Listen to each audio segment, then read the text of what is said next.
Chapter 57, A Valentine's Affair. In passing, Akio asked Riel what her boyfriend had done to make her stay away from him. I don't want to answer that, Akio. I'm sorry. Next question please, Riel gestured, and Akio smiled and apologized.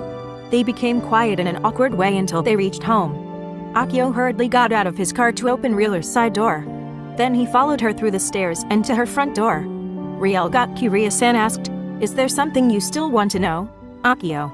Akio grinned and said, "I wanted to see you enter your door safe, Riel.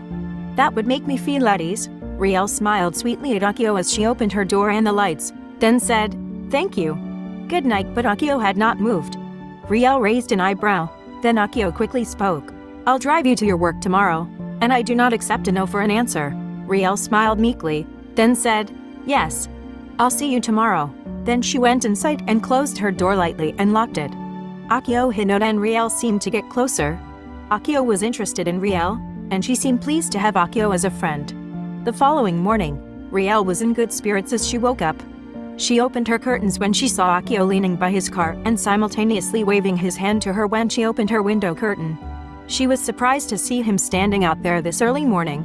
She took her shower, put on her bank uniform, and hurriedly ran downstairs to meet Akio. "You're early, Akio." He cutely smiled and opened the car door for her. "I am sure you still need to take your breakfast. How about having a meal with me around the corner?" offered Akio. Riel nodded. Akio and Rieler's friendship was getting deeper, and their shyness towards each other gradually decreased.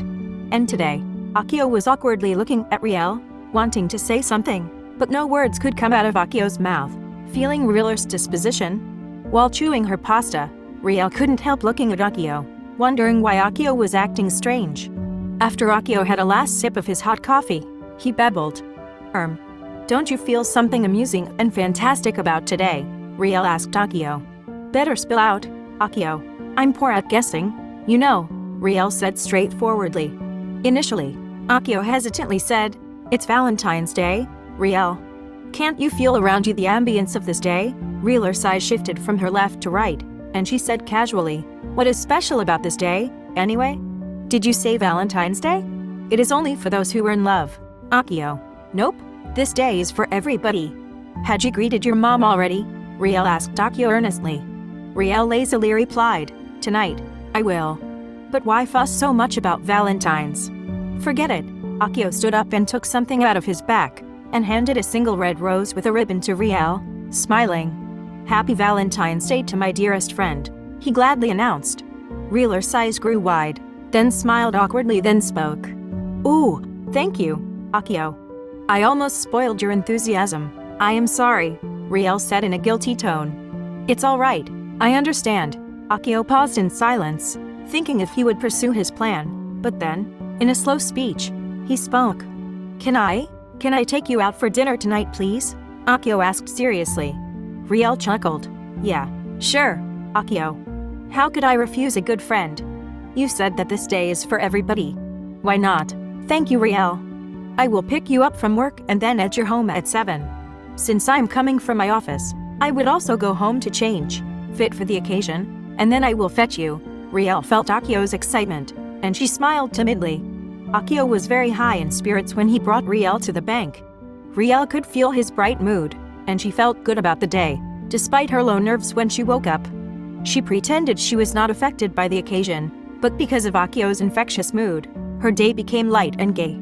When she came into the bank, everyone's mood had an air of love around. Everyone's talking about their dates except Natalie and Patricia.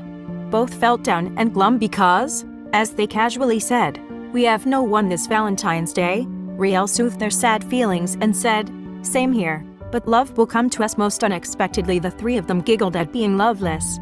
At around 10 in the morning, when Rieler's group was busy entertaining clients for opening their savings accounts, a guy stood before Patricia, quietly waiting for her attention. Patricia was making glances at him and was feeling awkward because the guy would not take his eyes off her. When Riel took a glimpse of him, she was surprised. "Huan Chul, are you opening an account again?" asked Riel in a soft tone as she stood behind Patricia. Huan Chul beamed. His dimples distinctly showed while his hands were behind him, kept his silence. He stared at Patricia, then went close to her table as soon as the client she was talking to left, and then handed a bouquet to her. "Happy Valentine's Day, Patricia." Guan Chul handed the bouquet and spoke again. "Could I take you out to dinner tonight?" Guan Chul nervously asked, waiting for Patricia's reply. Riel felt awe at Guan Chul's gesture and wondered how they came to know each other. Patricia, in a shy glance at Guan Chul, nodded. "I will pick you up after work." "Will 6:30 be okay?" Guan Chul asked excitedly. "Yes, 6:30 then," came Patricia's reply. Riel was amazed at both of them. Looking at Patricia was a gentle, soft-spoken, and pleasant person. She was pretty and had long wavy hair, beady eyes, curved heart-shaped lips, and a button nose. She was fair-skinned and flawless, slim and sexy, and her height was lower than Guan Chul's tallness. Patricia looked at Riel and understood how Riel looked at her. She sat near Riel and Natalie and explained. "I was walking along the pavement to the bus stop when I happened to meet Guan Chul, who was also walking from the parking area. We accidentally bumped into each other. I almost lost my balance when he caught my arm. When he realized I was from the bank because of my uniform, he asked me about you, and I said we were both at the savings account counter. He affirmed that he remembered me. And because he had bumped me and was going to a restaurant, he invited me. From then on, I had fun chatting with him, and then after a few days, here he was with a bouquet." Riel smiled, was pleased, and assured Patricia she was in good hands. Riel thought that, at last, Guan Chul finally had found someone he could love. At 7 in the evening, Riel was all dressed up for a dinner date with Akio. She wore a short hemline red dress with a slit and a black belt, showing her curvy figure, and her hair flowed through her shoulders, and part of her hair she tucked behind her ear with a hair clip covered with delicate gemstones. When Akio came to get her, he was stunned by her beauty. Her face was glowing, her eyes were compelling, and her plump lips were red and kissable. Like a statue standing by the door, he could not take his eyes off her. Somewhat magical. Riel smiled sweetly and made a sound to awaken Akio's senses. Ahem. She sounded like having a sore throat. Akio felt captivated. "You're so alluring and gorgeous, Riel, a goddess. Surely men around must be captivated when you walk inside the hotel, and I would be like a king walking with his queen." Akio felt so proud and tall as they descended the stairs towards his car. Riel's neighbors were odd as she passed by them, making Riel conscious as ever.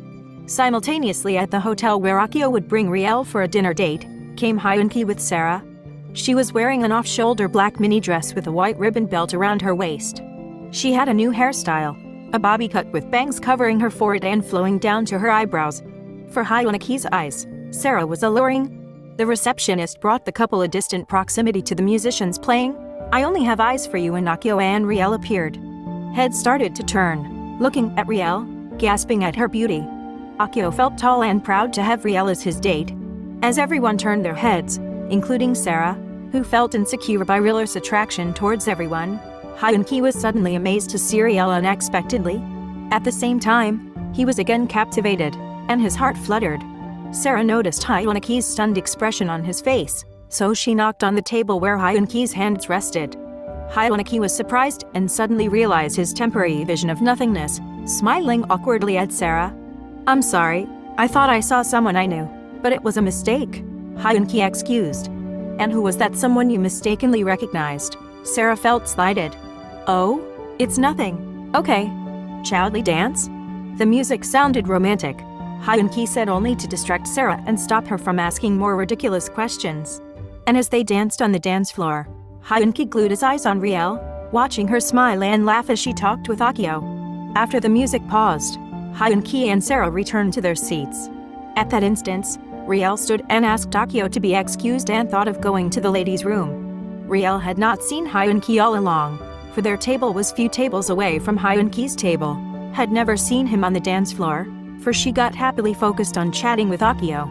As Riel stood, Hyunki waited a few seconds and then stood up, telling Sarah he needed to go to the restroom. Hyunki stood far from the ladies' room, waiting for Riel to come out. Hyunki was shocked upon seeing Riel in the hotel with another man. He followed Riel and waited for her to leave the ladies' room. How would this meeting between the two end up? Keep following me on my YouTube channel and TikTok for the Windows of the Heart series with more exciting episodes. Thank you.